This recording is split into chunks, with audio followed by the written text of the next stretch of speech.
March 14th, 1997. It was an ordinary Thursday afternoon in Millbrook, a town of barely 3,000 souls nestled in the rolling hills of western Pennsylvania.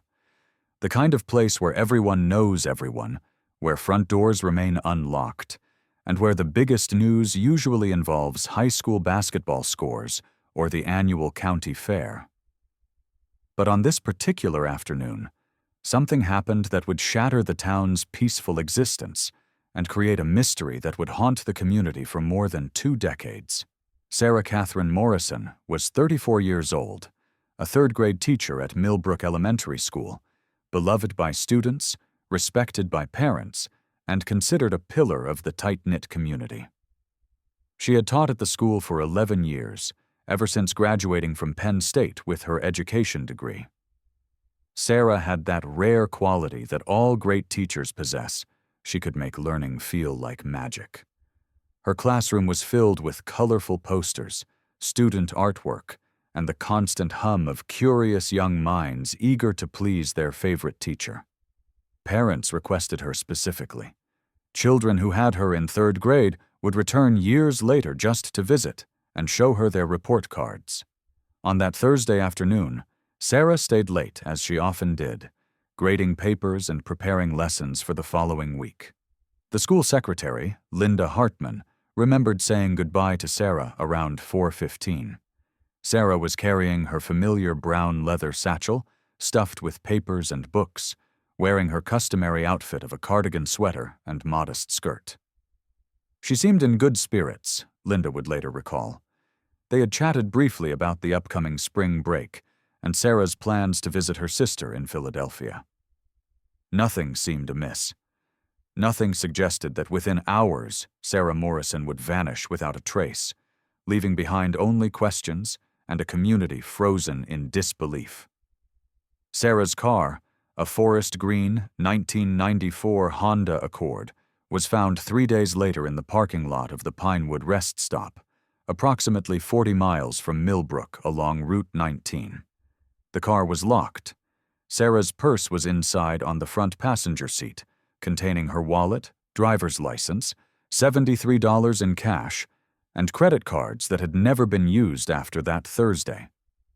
Her satchel was in the back seat, papers still neatly organized inside. The keys were not in the car. They were never found. There were no signs of struggle, no blood, no evidence of foul play. The car was simply there, as if Sarah had parked it, locked it, and walked away from her entire life. The initial investigation was extensive. State police were called in immediately, arriving at the rest stop on Sunday morning when a state trooper making a routine patrol noticed the Honda Accord sitting alone in the parking lot. Something about the vehicle caught his attention. Perhaps it was the fact that it had been there for days, as evidenced by the accumulation of morning dew and scattered leaves. He ran the plates and immediately recognized the name Sarah Morrison. Her disappearance had been reported 2 days earlier, and every law enforcement officer in the region had been briefed. The FBI opened a case file within hours. Special Agent Patricia Henderson took the lead, coordinating with state and local police. Henderson was an experienced investigator who specialized in missing persons cases, and she brought her considerable expertise to bear on the Morrison disappearance. She established a command center in the Millbrook Town Hall, where maps were pinned to walls, timelines were meticulously constructed, and every piece of information was cataloged and cross-referenced. The investigation became one of the most intensive the region had ever seen. Search parties combed the woods surrounding the rest stop for weeks. Volunteers from Millbrook and neighboring towns arrived in waves, numbering in the hundreds on some days. They walked in careful lines through dense forests, checking every ravine, every culvert, every abandoned structure within miles of the rest stop. The March weather was cold and often rainy, making the searches grueling, but the volunteers persisted. Many of them were parents of children Sarah had taught. They couldn't imagine giving up when one of their town's most beloved citizens was missing. Helicopters with thermal imaging equipment scoured the area from above, looking for any heat signature that might indicate a body. The technology was cutting edge for the time, borrowed from military applications and adapted for civilian search and rescue.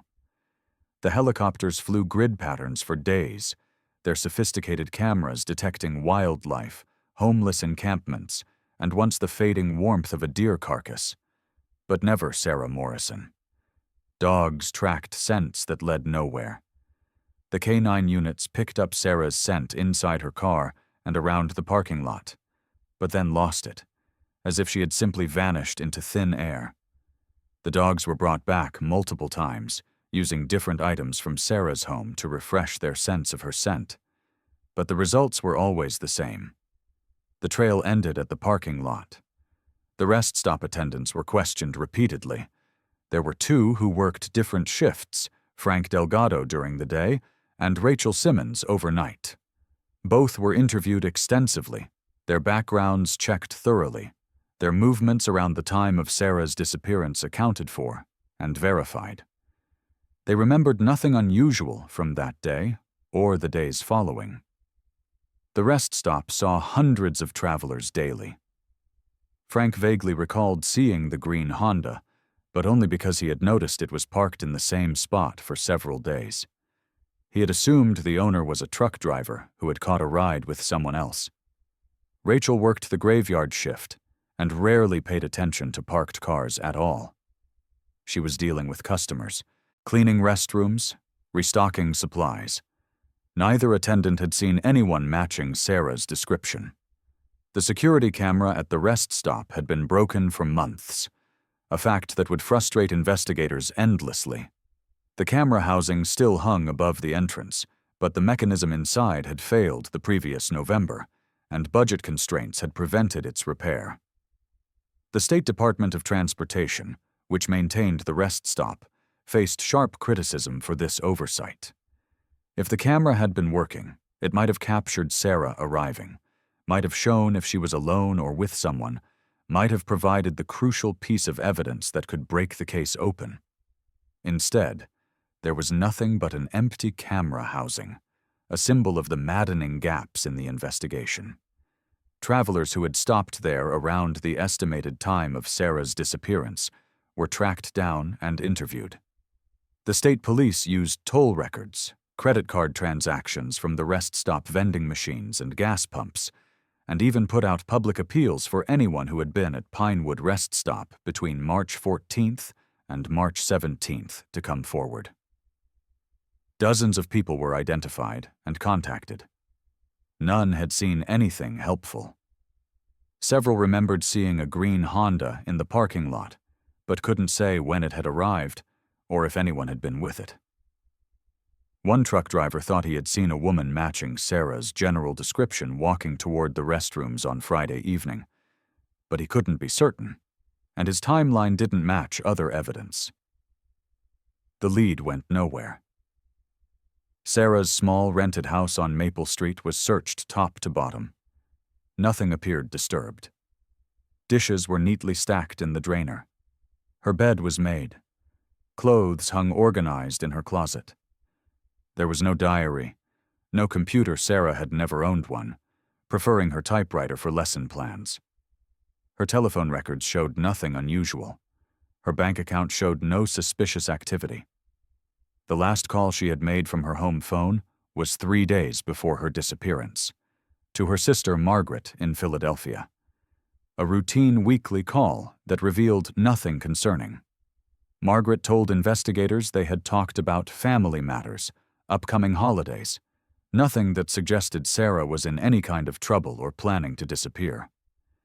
Investigators built a profile of Sarah's life, looking for any crack in the facade, any hidden stress or secret that might explain her vanishing.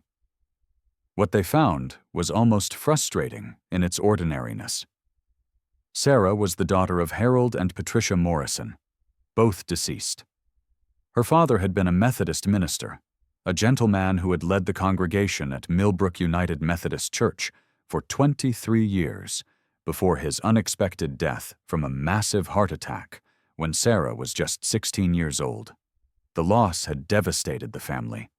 Harold Morrison had been beloved in the community, known for his compassionate sermons and his willingness to help anyone in need. His sudden death had left a void that the congregation felt for years afterward. Sarah's mother, Patricia, had been a devoted minister's wife, involved in every church activity, always organizing potlucks and charity drives. After Harold's death, Patricia had struggled financially and emotionally. She had taken a job as a secretary at a local law firm to make ends meet, raising Sarah and her older sister Margaret largely on her own. Patricia developed breast cancer when Sarah was in college.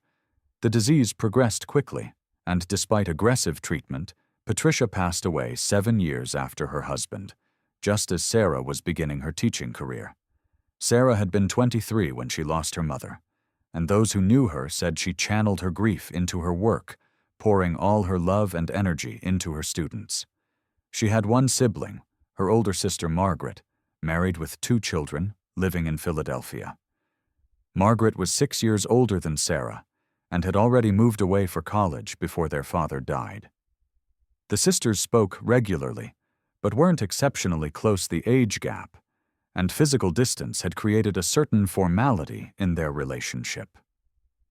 They loved each other, certainly, but they weren't the type of sisters who shared every secret or talked daily. Margaret was more practical and business-minded, working as an accountant, while Sarah was the dreamer, the nurturer, the one who had followed their father's calling to serve others, though through education rather than ministry.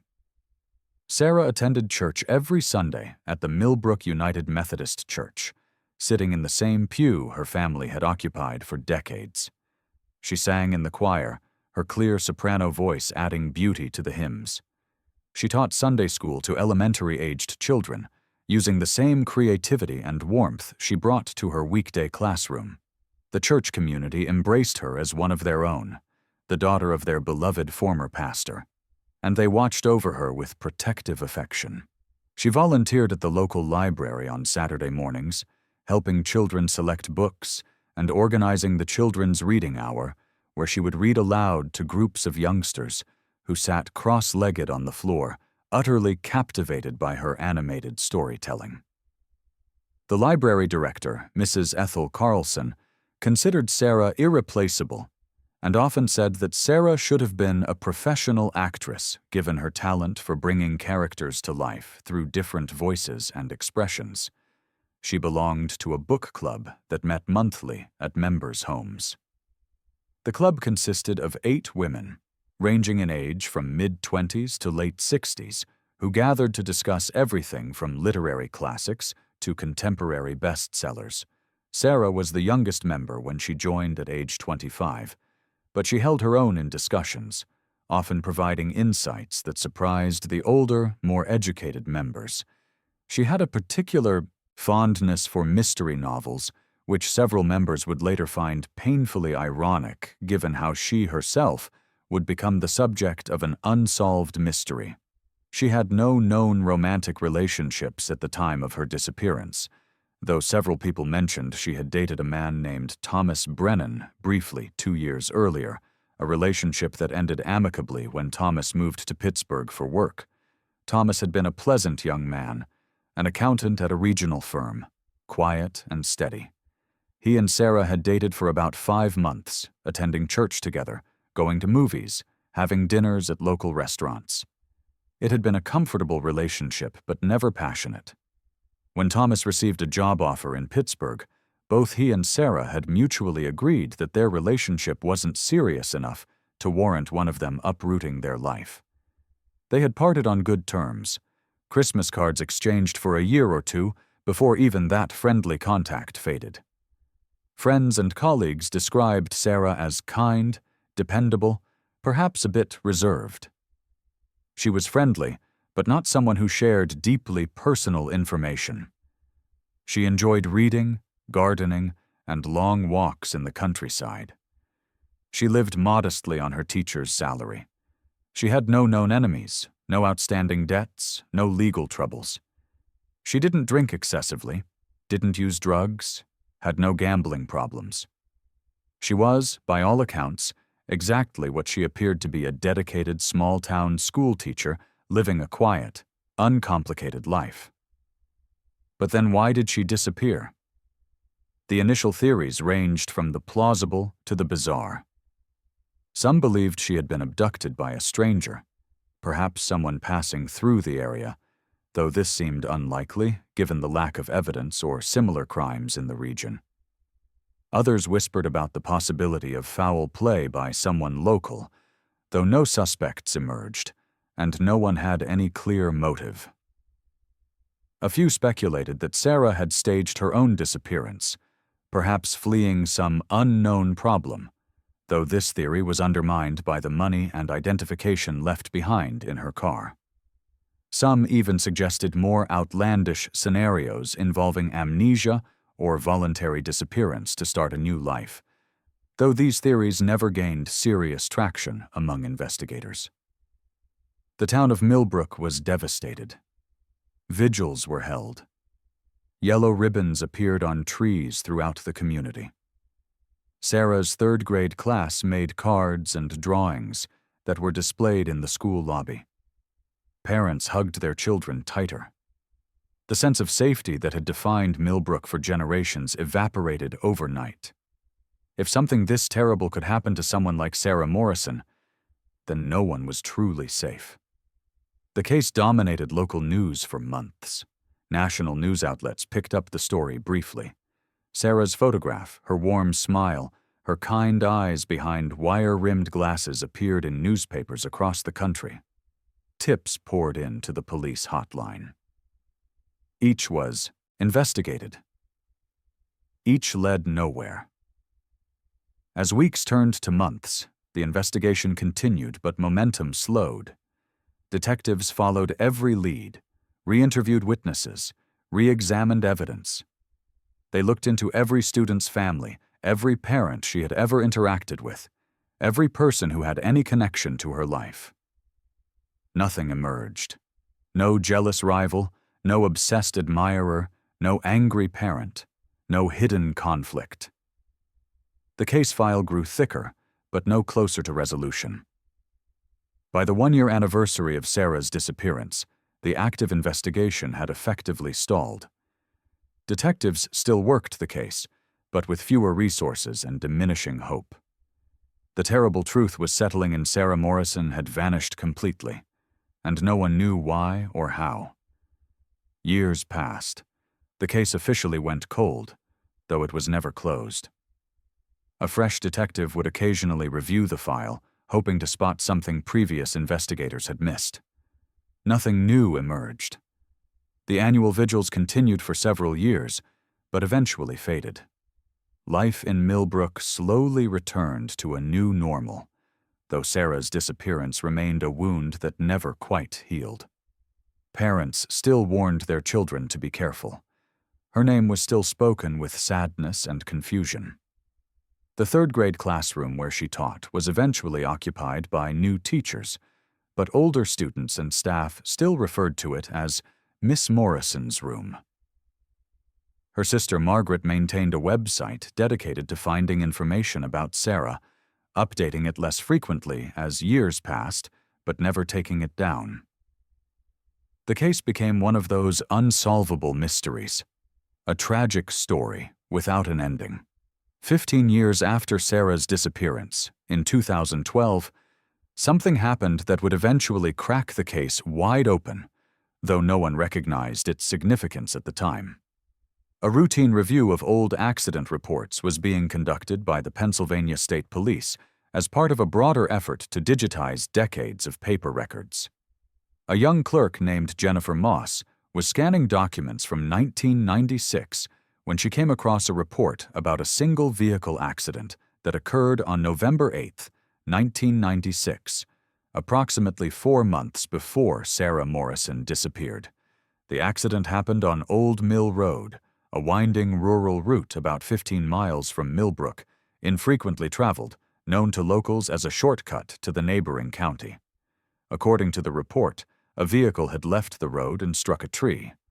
The driver was killed instantly. The victim was identified as Robert James Kensington, age 47, an insurance agent from Erie who had been traveling through the area.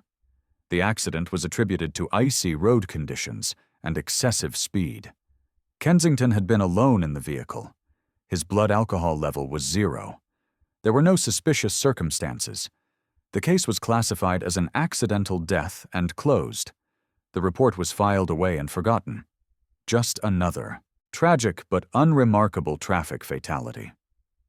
Jennifer Moss probably wouldn't have thought twice about this particular accident report, except for one small detail that caught her eye. In the investigating officer's notes, there was a mention of a telephone call. An anonymous caller had reported the accident to 911 at approximately 8:40 p.m., stating that they had witnessed a vehicle leave the road. The caller refused to identify themselves and hung up before the dispatcher could obtain more information. First responders arrived at the scene within 20 minutes. Robert Kensington was already dead. The reporting officer noted that it was unusual for someone to report an accident, but refuse identification, and he had attempted to trace the call. However, this was 1996, before modern cell phone tracking and advanced caller ID systems. The call had come from a payphone at a gas station in Millbrook. Jennifer Moss, who happened to be from Millbrook herself and remembered the Morrison case from her childhood, felt a small tingle of interest. Millbrook was mentioned in connection with this accident. An anonymous call from a payphone seemed odd. She made a note of it but continued with her work. The report was digitized and added to the database. The case remained closed. No one connected it to Sarah Morrison. Not yet. 2 years later, in 2014, another piece of the puzzle emerged, again unrecognized. The Millbrook Public Library was cleaning out old storage areas when they discovered boxes of archived local newspapers from the 1990s. The library director, hoping to generate community interest, created a small display of front pages featuring significant local events. Among these was a front page from November 10, 1996, with a small article about the car accident that had killed Robert Kensington. The article mentioned that Kensington had been traveling through the area on business, that he had died at the scene, and that police were investigating the circumstances. The article also noted, almost as an afterthought, that authorities were seeking information from the person who had called in the accident but failed to identify themselves. The library display was seen by dozens of people, but remembered by one. Thomas Brennan had returned to Millbrook. After years working in Pittsburgh, he had taken a job at a regional accounting firm and moved back to his hometown. Thomas was the man Sarah Morrison had dated briefly in 1995. Their relationship had been pleasant but not serious, ending when Thomas relocated for work. They had parted on good terms. Thomas had been interviewed extensively during the initial investigation into Sarah's disappearance, and investigators had cleared him completely. He had been in Pittsburgh the entire week of her disappearance, with multiple witnesses and documentation to prove it. Thomas visited the library display out of nostalgia more than anything else. He was startled to see the article about the 1996 accident because something about it tugged at his memory. He stood there for several minutes, trying to recall why this seemed familiar. Then it came to him. In November 1996, roughly a week after this accident, Sarah had seemed different when he saw her at church. She had appeared distracted, troubled even, which was unusual for her typically composed demeanor. He had asked if everything was okay, and she had insisted she was fine, just tired from a busy week at school. At the time, he hadn't thought much of it. Teachers were often tired. But seeing this article now, years later, with the knowledge of Sarah's eventual disappearance, he wondered if there could be any connection. Thomas wrestled with whether to say anything. The case was long cold. His observation was vague, probably meaningless. He didn't want to waste police time or stir up painful memories in the community. But the question nagged at him. Finally, In January 2015, he called the state police tip line and left a message. He explained who he was, mentioned his previous connection to the case, and described his memory of Sarah seeming upset around the time of the Kensington accident. He emphasized that he didn't know if there was any connection and was probably reaching. He left his contact information and didn't expect to hear back. The message reached Detective Marcus Webb, a 15-year veteran of the state police who had recently been assigned to review cold cases using new forensic technologies and investigative techniques. Webb was methodical and patient, qualities that served him well in cold case work. He listened to Thomas Brennan's message 3 times. Something about it interested him. It was thin, admittedly very thin. But cold cases were often cracked by the thinnest of threads. Webb pulled the Morrison case file, which filled 2 large boxes, and began reading. Webb spent weeks immersing himself in every detail of Sarah Morrison's disappearance. He read every interview, studied every photograph, reviewed every tip that had come in over the years. He created a timeline, mapping out Sarah's activities and movements in the days and weeks before she vanished. He noted Thomas Brennan's original interviews from 1997, which mentioned nothing about Sarah seeming upset in November 1996. But that made sense at the time. Investigators were focused on the period immediately before her disappearance, not events months earlier. Webb decided to interview Thomas Brennan in person. They met at a coffee shop in Millbrook on a cold February morning. Thomas repeated what he had said in his message, apologizing for how vague and probably useless his information was. Webb asked him to try to remember any other details from that period.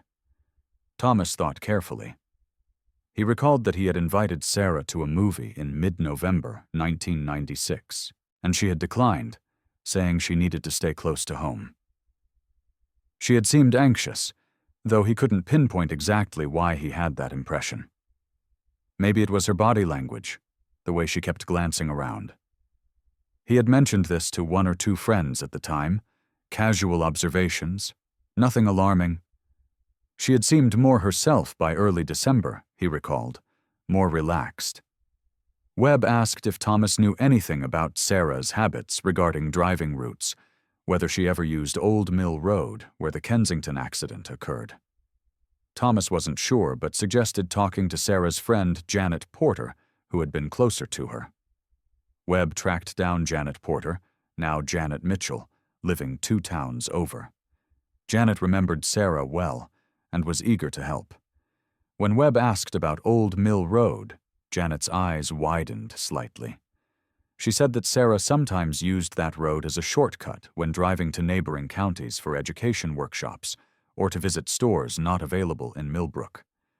It was a route Sarah knew, though Janet couldn't say how often she used it. Webb pulled the Kensington accident report. He read it carefully. Single vehicle accident. Icy conditions. Anonymous call from Millbrook. He pulled weather records from November 8, 1996. There had been freezing rain that evening, temperatures just below 32 degrees, conditions that would create black ice on rural roads. He pulled phone records, though he knew they would be minimal given the era. The payphone that made the 911 call was located at a Sunoco station on Main Street in Millbrook, a station that no longer existed, replaced years ago by a convenience store. Webb began constructing a hypothesis. It was speculative, built on circumstantial observations, but it gave him direction. What if Sarah Morrison had witnessed the Kensington accident?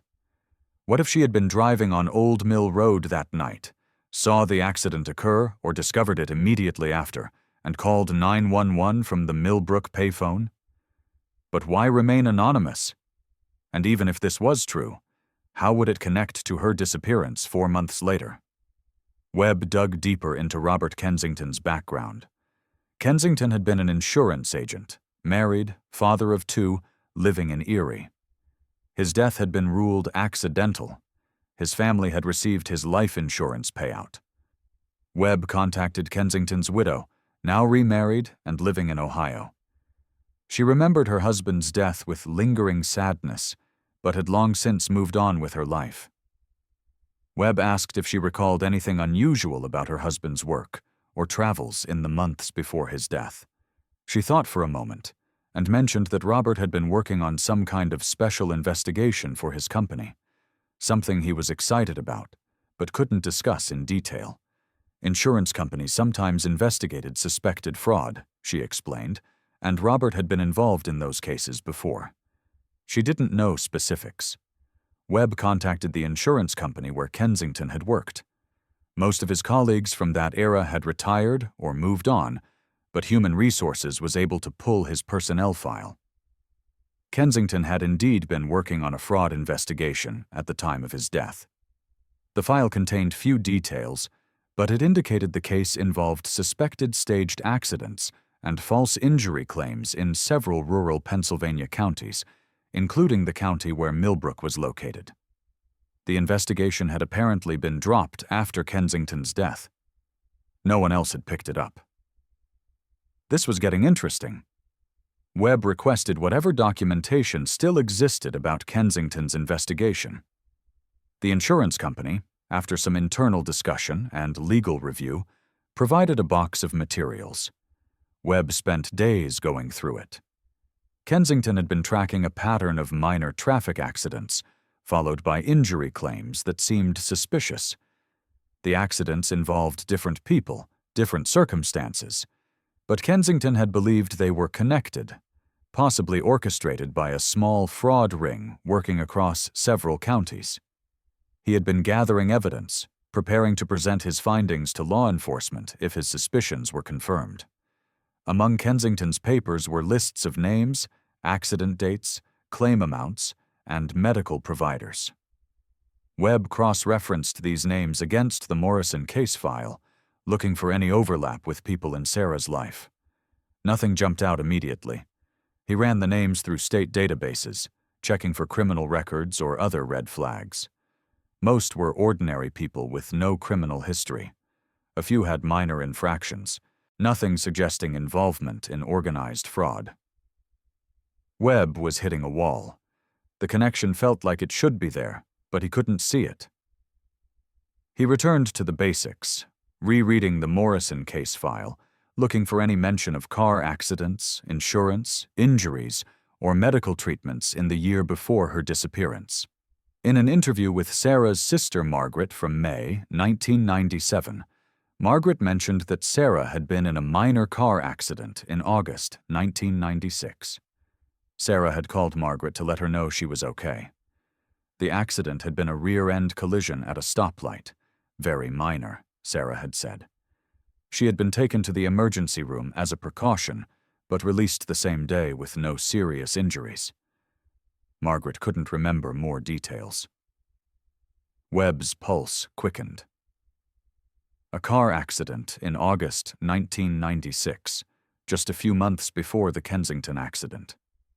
He dug through the case file and found a notation that investigators had confirmed Sarah's car accident during their background check.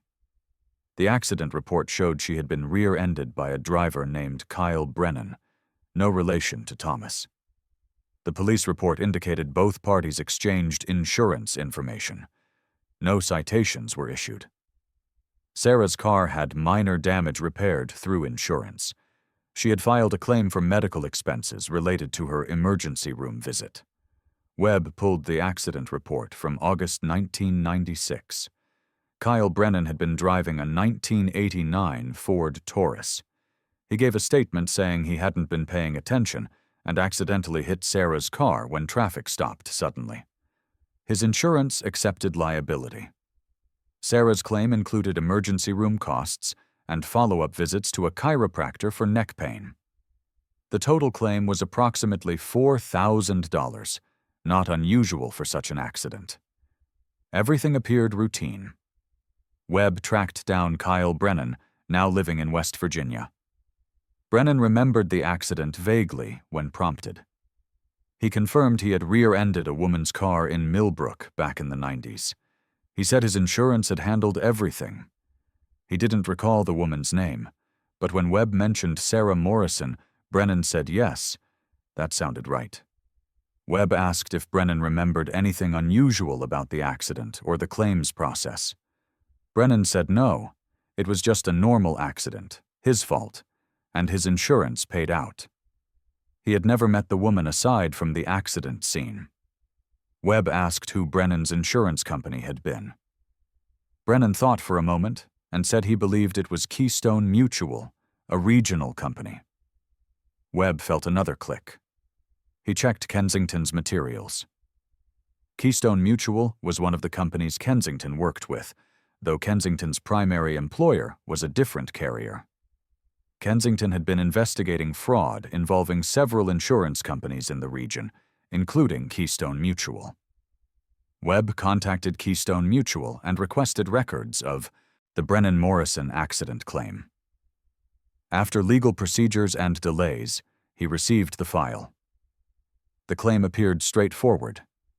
Sarah had received $4,500 total emergency room costs, chiropractor visits, and a settlement for pain and suffering.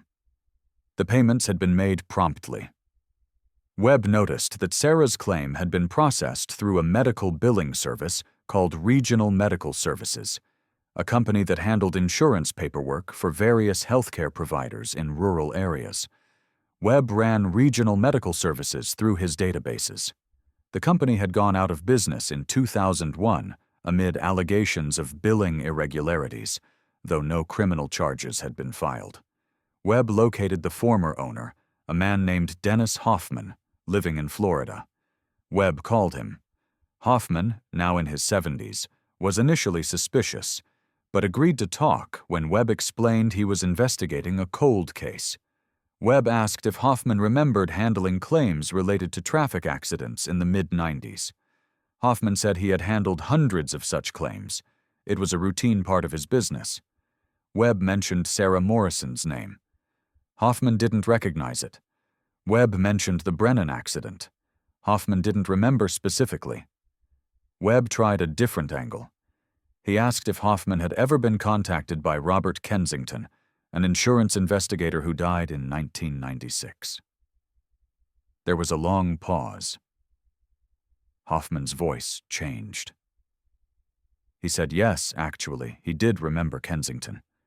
Kensington had contacted him in October 1996, asking questions about claim processing procedures, whether Hoffman's company had protocols for verifying the legitimacy of injury claims. Hoffman had been defensive, feeling he was being accused of wrongdoing. He had answered Kensington's questions, but curtly. Kensington had been polite, but persistent, asking about specific claims. Hoffman had refused to discuss individual cases without a subpoena. Kensington had thanked him and ended the conversation. Hoffman never heard from him again, and only later learned that Kensington had died in an accident. Webb asked if Hoffman had noticed anything suspicious about accident-related claims during that period. Hoffman hesitated before answering. He said that in retrospect, yes, there had been some questionable patterns.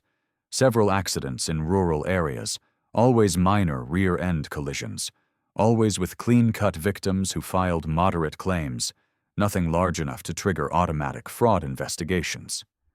The medical treatments were consistent emergency room visits, chiropractor appointments, physical therapy. Everything was documented properly. But the pattern was there if you looked closely. Same types of accidents, same claim amounts, same medical providers. At the time, Hoffman had noticed but convinced himself it was just coincidence. Rural areas had lots of accidents on winding roads. People got rear-ended all the time. After his business came under scrutiny years later for unrelated billing issues, Hoffman had wondered if some of those claims had been part of something larger, but by then records were scattered, and he never pursued it. Webb asked the crucial question, could Sarah Morrison's claim have been part of this pattern? Hoffman said he couldn't remember specifics about her case, but based on Webb's description, minor rear-end accident, moderate claim, chiropractor visits, it fit the profile he had been describing. Webb asked if Hoffman still had any records. Hoffman said no. Everything had been destroyed when his business closed or seized during the investigation. Webb asked who the chiropractor was that Sarah had seen. Hoffman couldn't remember without records. Webb went back to Sarah's accident file. The chiropractor was Dr. Raymond Coulter, practicing in a town called Riverside, about 20 miles from Millbrook. Webb searched for Dr. Coulter and found that he had died in 2008. Webb contacted the state licensing board and found that Coulter had faced several complaints during his career related to unnecessary treatments and billing irregularities, but his license had never been revoked. He had retired in 2005 and died 3 years later of a heart attack. Webb was building a picture, but it was still incomplete. If Sarah's accident had been legitimate, even if it was part of a fraud pattern she wasn't aware of, that still didn't explain her disappearance. Unless, and here, Webb's hypothesis took a darker turn, unless Sarah had somehow discovered she was involved in a fraud scheme. But how? And why wouldn't she report it? Webb returned to the night of November 8, 1996, the night of the Kensington accident. His working theory was that Sarah had witnessed or discovered the accident and called it in. But why anonymously? He put himself in her position. She's driving home on a dark, icy rural road. She comes across a terrible accident. The natural response is to call 911 and wait for help. But she didn't wait. She called from a payphone in town and didn't identify herself. Why? Webb considered possibilities. Maybe she was afraid. But afraid of what? The accident appeared to be exactly what it seemed, a tragic result of bad weather and dangerous roads. Unless Sarah thought it was something else. Unless she recognized the driver. Unless she saw something that made her think it wasn't an accident at all. Webb examined the Kensington accident photos, preserved in the file. The vehicle had struck a tree on the passenger side, causing fatal injuries. The road was visibly icy in the photos. Skid marks showed the car had lost control. Everything supported the accidental death ruling. But Webb noticed something in one photo. In the background, barely visible, there appeared to be another set of tire marks, different from the primary skid marks, as if another vehicle had been present and departed. Webb wasn't sure if this was significant. The road was used by other vehicles, after all, but he noted it. Webb did something he rarely did. He used new forensic technology to re-examine old evidence. The 1996 accident scene photos were enhanced using modern digital analysis. The secondary tire tracks became clearer. They showed a vehicle had been at the scene, positioned behind where Kensington's car would have been before it left the road, and then had driven away. The tracks showed no evidence of sliding or loss of control. They were deliberate, controlled movements. This changed everything. Webb hypothesized a new scenario. Robert Kensington is driving on Old Mill Road. Another vehicle is behind him, perhaps following him. On an icy stretch of road, the following vehicle strikes Kensington's car from behind, causing him to lose control and hit the tree. The other driver flees. The accident appears to be weather-related. But what if someone witnessed this? What if Sarah Morrison was driving on that road and saw what really happened? Webb was now working with a theory that Kensington's death was not an accident, but vehicular homicide disguised as a weather-related crash. If Sarah witnessed it, she could identify the killer. But if she witnessed it, why not come forward? Why call anonymously and then say nothing for months? Fear was the obvious answer. She witnessed a murder, recognized the killer or their vehicle, and was terrified of retaliation. She made the 911 call because someone was dead and needed help, but she protected herself by remaining anonymous. But then why disappear 4 months later? Webb theorized that Sarah had tried to live with what she knew, had tried to convince herself to stay quiet, but the guilt or fear eventually became unbearable. Maybe she decided to come forward. Maybe she confided in someone. Maybe the killer discovered she had witnessed the murder. Any of these scenarios could lead to her disappearance. Webb needed more evidence. He looked for any vehicles that had been in accidents around that time, showing front-end damage consistent with rear-ending another car. He found 3 in the region during November 1996. One was clearly unrelated, a parking lot fender bender. One involved 2 teenagers who had fled the scene after hitting a parked car, but were caught the same night. The third was more interesting. On November 9th, the day after Kensington's death, a vehicle was reported with front-end damage at a body shop in a town 30 miles from Millbrook. The owner was a man named Gerald Pritchard, who claimed he had hit a deer on a rural road the previous night. The body shop owner had noted the claim in his records, which Webb was able to obtain. Webb ran Gerald Pritchard through every database available. Pritchard had died in 2009 in a motorcycle accident. He had been 41 at the time of the Kensington accident, living in the area, working as a used car salesman. He had a record several arrests for fraud-related offenses in the 80s and early 90s, though nothing violent.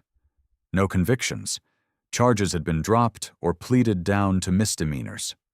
Webb pulled Pritchard's financial records from around the time of his death, hoping to find something helpful. Nothing obvious stood out. Webb interviewed people who had known Pritchard.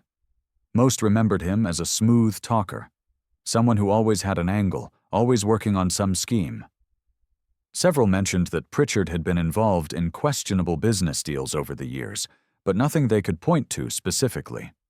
One former colleague mentioned that Pritchard had talked about making big money in the mid-90s through some kind of insurance scheme, but the colleague had assumed it was just Pritchard's usual bragging and had paid no attention. Webb pulled Pritchard's phone records from November 1996. Cell phones were less common then, but Pritchard had one. The records showed he had made several calls the day before and after the Kensington accident to a number that Webb traced to a payphone, the same payphone Sarah Morrison used to call 911. Webb felt his case solidifying. Pritchard and someone with access to that payphone had been in communication around the time of Kensington's death. But Pritchard was dead. Even if he had killed Kensington, even if Sarah had witnessed it, that didn't necessarily tell Webb what happened to Sarah. Webb needed to connect Pritchard to Sarah's disappearance in March 97. He looked for any link between them. Had they known each other? Pritchard had lived in a town near Millbrook. Had they ever crossed paths? Webb went through Sarah's life with a microscope, looking for any intersection with Gerald Pritchard. He found it in the most mundane of places, the August 96 car accident. When Webb re-examined the accident report and insurance claim details, he discovered that Kyle Brennan, the driver who rear-ended Sarah, had purchased his car from Gerald Pritchard's used car dealership just 3 weeks before the accident. Webb confirmed this through dealership records, still maintained by the business under new ownership. The connections were forming a web. Pritchard sells a car to Brennan. 3 weeks later, Brennan rear-ends Sarah Morrison.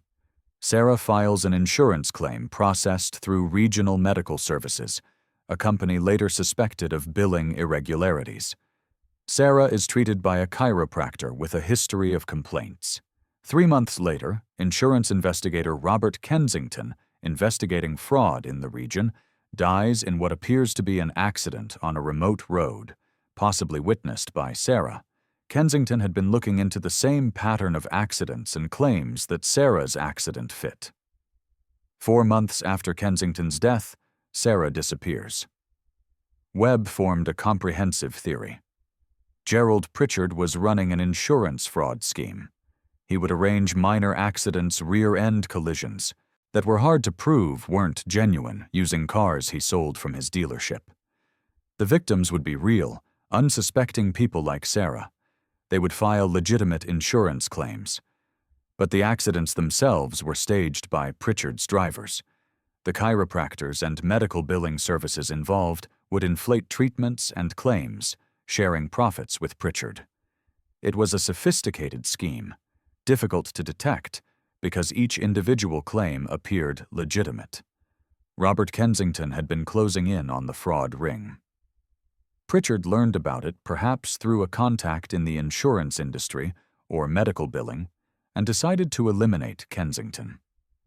He followed Kensington to Old Mill Road on that icy night and deliberately caused the crash, making it look weather-related. Sarah Morrison happened to be driving on the same road, witnessed the incident, and realized it was murder. Terrified, she made an anonymous call and tried to forget what she saw. But Sarah couldn't forget. The guilt of knowing a murderer was free, the fear that Pritchard might discover she was a witness, it ate at her. By March '97, Sarah decided she had to do something.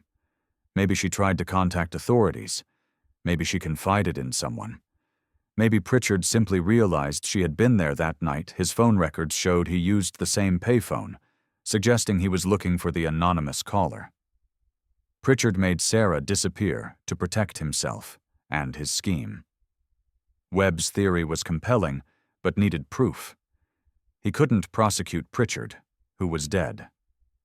But he could find Sarah. Webb believed that if Pritchard had killed Sarah, he would have disposed of her body somewhere remote but accessible. Pritchard wasn't a sophisticated criminal, despite his scheming. He would have chosen somewhere he knew, somewhere he felt safe. Webb researched properties Pritchard had owned or had access to in 1997. Pritchard had lived in a rental property, but his family owned a small farm that had been sold in 2000. Webb obtained records showing the farm's location 30 acres of wooded land about 45 miles from Millbrook, not far from the Pinewood rest stop where Sarah's car had been found. This struck Webb as significant. If Pritchard had abducted Sarah, he might have driven her car to the rest stop to make it appear she had traveled there voluntarily, then taken her somewhere else. The farm would have been isolated enough for him to dispose of evidence. The farm was now owned by a family who had been there for nearly 20 years. Webb contacted them and explained he was investigating a cold case. They were cooperative and gave permission for a search. In May 2015, exactly 18 years after Sarah's disappearance, a forensic team with ground-penetrating radar equipment searched the property. On the second day of the search, the equipment detected an anomaly beneath what had once been an old barn foundation, now just broken, concrete and weeds. The excavation began. 3 feet down, they found human remains. The forensic anthropologist confirmed they were consistent with a female of Sarah Morrison's age and build. DNA testing would take weeks, but dental records were compared immediately. The remains were Sarah Catherine Morrison. She had been found. The forensic examination revealed Sarah had died from blunt force trauma to the head. She had been struck with something heavy, killed quickly. The remains showed she had been buried wrapped in tarp that had deteriorated over time.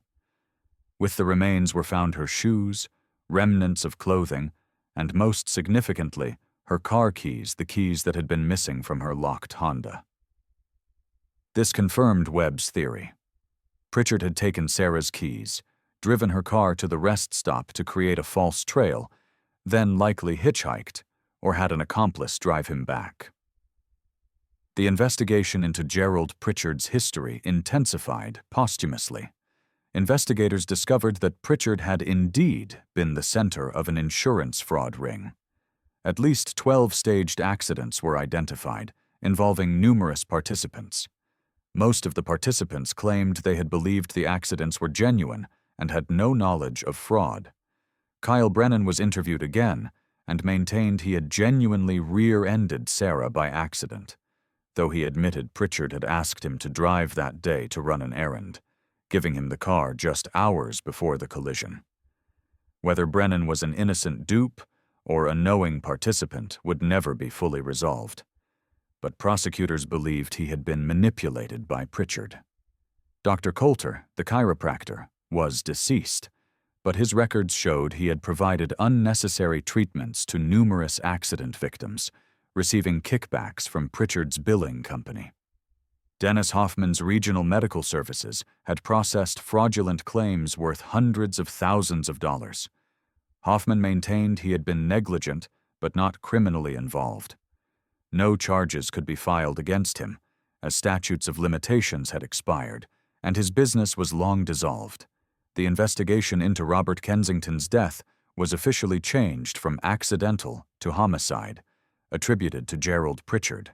The enhanced forensic analysis of the accident scene, combined with the circumstantial evidence of Pritchard's damaged vehicle, the phone records, and his connection to the fraud scheme Kensington was investigating, made a compelling case that Pritchard had deliberately caused the crash. The anonymous 911 call that had puzzled investigators for years was confirmed to have been made by Sarah Morrison. Phone company records, enhanced by modern data recovery techniques, showed that while the call was from a payphone, the timing and Sarah's known movements that evening placed her at that location at that time. She had driven past or witnessed the Kensington crash, perhaps saw Pritchard fleeing, and understood what had happened. She called for help, but was too frightened to identify herself, knowing what she had witnessed was murder. The reason Sarah stayed silent for 4 months and then disappeared became clearer through interviews with people who knew her. Several recalled she had seemed anxious in the months after November '96. Her sister Margaret, re-interviewed with these new details, remembered that Sarah had called her in late February '97 and said something cryptic about needing to do the right thing about something that had been troubling her. Margaret had assumed Sarah was talking about a school issue or church matter. With the benefit of hindsight, it seemed Sarah was wrestling with whether to come forward about what she had witnessed. Webb's theory, supported by evidence, was that Sarah had finally decided in March '97 to go to the police about Kensington's murder. Perhaps she made initial contact. Perhaps she confided in someone who betrayed her. Perhaps Pritchard, already paranoid about the anonymous caller, had been watching anyone who might have been in the area that night. However it happened, Pritchard learned Sarah was preparing to talk. On March 14th, he followed her from school, forced her off the road somewhere between Millbrook and the rest stop, abducted her, killed her, and disposed of her body on his family's property. He then drove her car to the rest stop with her purse and belongings to make it appear she had gone there voluntarily, perhaps to meet someone or start a new life. He used her keys to lock the car, then disposed of the keys with her body. The secret life mentioned in early reports about the case turned out to be a misunderstanding. Sarah had no secret life in the traditional sense. Her secret was the terrible knowledge of what she had witnessed and her struggle with whether to reveal it. In the eyes of the small community that had known her as simply a devoted teacher, this inner turmoil was indeed a hidden aspect of her existence in those final months. The case was officially solved in June 2015. The announcement was made at a press conference attended by state police, federal investigators, the district attorney, and Sarah's sister, Margaret. The findings were presented to the public. Gerald Pritchard, dead for 6 years, was identified as the person responsible for both Robert Kensington's murder and Sarah Morrison's kidnapping and murder. While Pritchard could not be prosecuted, the case was closed. Several living individuals who had participated in the fraud scheme faced civil penalties, though criminal charges were precluded by statutes of limitations. The town of Millbrook received the news with a mixture of relief and renewed grief. After 18 years of uncertainty, they had answers. Sarah had been found. Her killer was identified. But the answers brought fresh pain. Sarah had been murdered not for any profound reason, not because of something she did, but simply because she had driven down the wrong road at the wrong time and witnessed something she should never have seen. Her decision to try to do the right thing had cost her everything. A memorial service was held. Sarah's remains were finally laid to rest beside her parents in Millbrook Cemetery. The entire town seemed to attend.